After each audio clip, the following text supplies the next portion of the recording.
Finally আমরা পদমচেম পৌঁছে গেছি। পেছনে এটা হচ্ছে আমাদের হোমস্টে। এখন টিকিট থেকে ব্যাগ নামানো হচ্ছে। আর যেটা দেখানোর জন্য ভিডিওটা করা, পেছনের ভিউ অসাধারণ। ও মাই গড, ও মাই গড। ভিডিওতে ততটাও ভালো বোঝা যাচ্ছে না আই থিঙ্ক, কিন্তু সামনাসামনি ও মাই গড, ও মাই গড। আমারটা বের কর না একটু।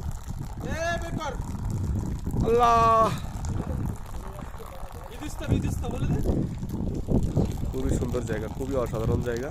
কিন্তু সমস্যা হচ্ছে হালকা বৃষ্টি হচ্ছে, খুব বেশি না, হালকা বৃষ্টি হচ্ছে, সেটা কোনো ব্যাপার না। কিন্তু জায়গাটা চুমো দেওয়া জায়গা, চুমো দেওয়া জায়গা। পেছনে এটা আমাদের হোমস্টে, সেখানে আমরা থাকবো আজকে রাতে। আর খুবই ঠান্ডা, বিভৎস ঠান্ডা, যাতে হাওয়াটা আরও বেশি ঠান্ডা, হাওয়াটা বেশি ঠান্ডা। আর পেছনের ভিউ জাস্ট অসাধারণ, জাস্ট অসাধারণ, মানে তুলনা হয় না।